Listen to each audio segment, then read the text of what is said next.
Bakit hindi ka pumasok? Lagot ka. Hinahanap ka ni ma'am. Nag-quiz pa naman kami. Ha?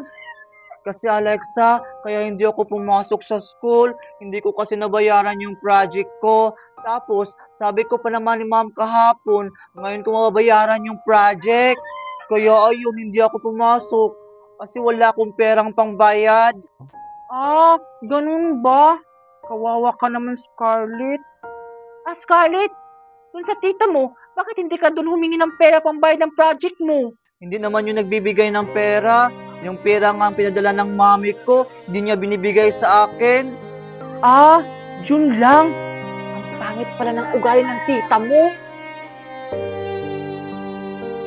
Ah, Scarlett, tara. Maglaro muna tayo dun sa bakuran namin para mawala yung stress mo. Talaga, Alexa? Sige, tara. Miss ko na rin kasi maglaro na kasama ka. Sige, tara. Nasaan kaya si Scarlett? Bakit kaya wala siya sa bahay? Hanapin ko na nga lang.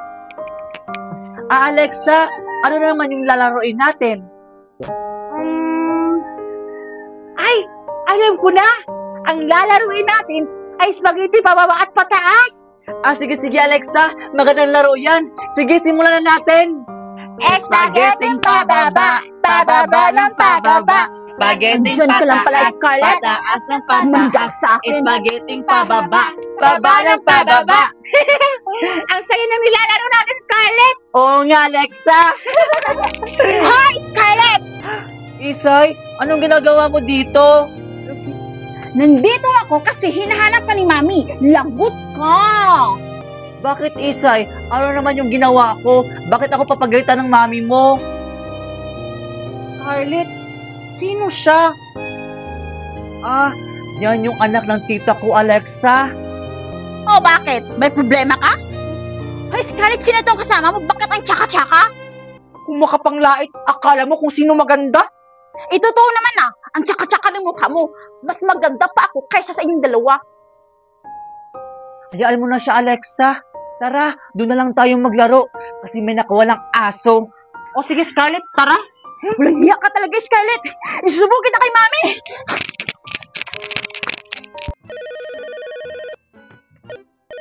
Isa, yung telepono na pakisagot.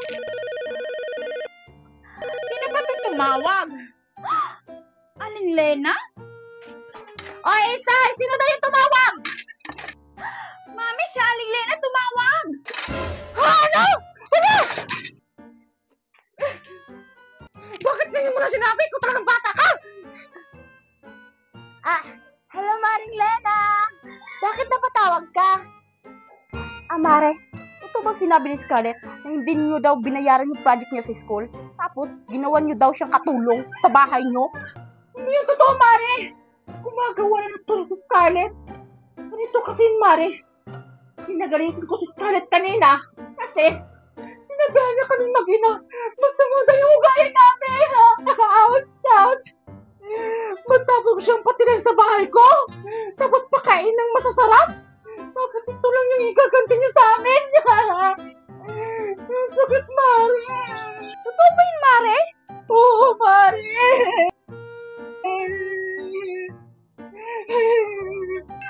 Kasi yung bata talaga. Pasensya ka na, Mari, ha? Huwag kang mag-aalala, Mari. Pagsasabihan ko yung anak ko si Scarlett. Marami talagang salamat, Mari, ha? Siya, Mari, mag-ingat ka dyan.